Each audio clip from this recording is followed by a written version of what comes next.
बिस्मिल्लाहिर्रहमानिर्रहीम। अस्सलाम वालेकुम व्यूअर्स, हमारे देखने वाले जहाँ भी रहें खुश रहें, आबाद रहें। अल्लाह ताला आप सबको अपने हिफ्ज़ अमान में रखे। इस दुआ के साथ आज की रेसिपी स्टार्ट करते हैं। आज हम फ़िश पराठा बनाएंगे। आपने अंडा पराठा, आलू का पराठा और मूली का पराठा और बाकी सारे पराठे तो बहुत सुने होंगे, लेकिन शायद फ़िश पराठा इससे पहले आपने कभी नहीं देखा होगा। लेकिन चलें, कोई बात नहीं, बहुत सारी चीज़ें पहली बार होती हैं। आज मैं बना रही हूँ तो आप इस रेसिपी को एक बार ट्राई करके देख लें कि कैसा बनता है। बहुत ही मज़े का बनेगा इंशाल्लाह। तो चलिए बिना टाइम ज़ाया किए इसे बनाना हम शुरू करते हैं।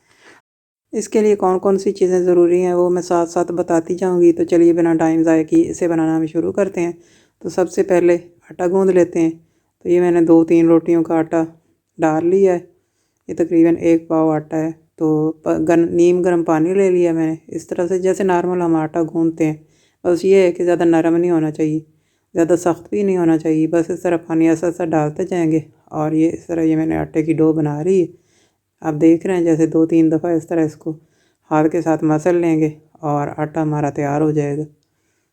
तो बस नॉर्मल आटा गूंदना तो सबको आता ही होता है, उसी तरीके से मैंने गूंदा है। बस ज़रा नीम गर्म पानी लेकर उसके साथ इसको गूंद लेना है, क्योंकि सर्दी का मौसम है तो ठंडे पानी से तो आटा फिर कुछ सख्त हो जाता है ना, तो फिर वो सही तरह से उसकी रोटी नहीं बन पाती। तो यहाँ पर नीम गर्म का पानी के साथ मैंने आटे को गूंद लिया। तो चलें, बस अब ये बिल्कुल तैयार है। तो अब हम इसको रख देते हैं, कवर करके 10 मिनट के लिए रेस्ट दे देते हैं। तो यहाँ पर ये हैदराबादी फ़िश कढ़ाई मैंने बनाई थी। तो ये फिलिंग में डालने के लिए इसमें से ये फ़िश कढ़ाई की थोड़ी सी ये फ़िश मैंने ले ली है। तो इसमें से कांटे निकाल देंगे और मसाले तो सारे इसके अंदर डाले हुए ही हैं, बस सिर्फ कांटे चुन देते हैं। तो इससे इस तरह इसको तोड़ते जाएंगे और इसमें से कांटे निकालते जाएंगे। हैदराबादी फ़िश कढ़ाई की रेसिपी मेरे चैनल पर मौजूद है, उसकी वीडियो का लिंक मैंने वीडियो के डिस्क्रिप्शन में दे दिया है। तो अगर आप ये बनाना चाहते हैं तो उस वीडियो को देखकर ये फ़िश कढ़ाई तैयार कर सकते हैं, बहुत ही मज़े की बनती है। तो इसे भी अगर आप जब एक बार बनाकर खा लेंगे ना तो बार बार बनाएंगे। तो ऐसी फ़िश कढ़ाई जब बनी हो और ऐसी फीलिंग हो और ऊपर से फ़िश पराठा हो तो बहुत ही मज़े का बनता है। सर्दियों का मौसम है तो सर्दियों में बस ये रेसिपी बहुत ही मज़े की बनेगी। तो यहाँ पर ये मैंने सारे कांटे निकाल दिए हैं और इसको अच्छी तरह से मसल लिया है। साफ़ करने के बाद कांटे निकाल कर तो ये हमारी फिलिंग तैयार होगी। तो उधर से पराठा जो है वो भी पराठे के लिए जो आटा गूंद के रखा है उसको भी तकरीबन 10 से 15 मिनट हो गए हैं। तो बस अब हम ये आटा ले लेते हैं एक रोटी का। तो यहाँ मैंने गरम करके घी ले लिया। तो इस तरह से करके इसका पेड़ा बनाएंगे पहले। तो इसके अंदर भी घी लगा लेंगे पहले, फिर इस तरह इसको रोल करके तो बंद करेंगे और इस तरह से पेड़ा बना लेंगे, ताकि इसमें ये आटे के अंदर ये 2 पेड़े बनाएंगे छोटे छोटे। तो इनके दरमियान भी जब इस तरह घी लगा होगा तो फिर वो क्रिस्पी बनता है पराठा, अंदर से फ्राई होता है, इसकी तहें बन जाती हैं और बहुत ही मज़े का लगता है।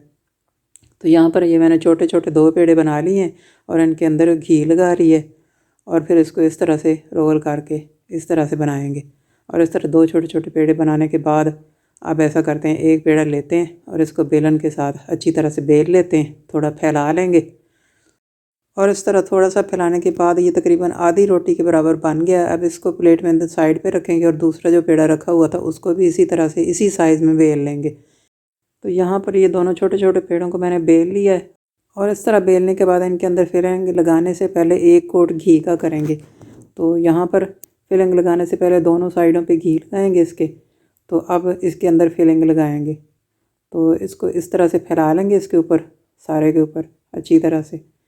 तो इस तरह लगाने के बाद इसके ऊपर भी थोड़ा सा घी लगाएंगे, क्योंकि साइडों पे जब घी लगा होता है ना तो इस तरह जब ये फ्राई होगा मसाला तो इससे टेस्ट और भी निकल कर बहुत अच्छा आता है। तो अब ये दूसरी रोटी लगाई हुई थी इसको इसके ऊपर रख के साइडों से किनारों को अच्छी तरह से करेंगे बंद और थोड़ा सा इस तरह से इसको हाथ के साथ फैला लेंगे और इस तरह पूरी रोटी तैयार होगी। तो यहाँ पर मैंने तवे के ऊपर घी लगा दिया और नीचे से गैस का फ्लेम लो टू मीडियम रखा हुआ है। तो बस इस तरह से मैंने इसके पराठे को इसके ऊपर डाल दिया और थोड़ी देर के बाद सेकने के बाद इसको पलट दिया है दूसरी साइड।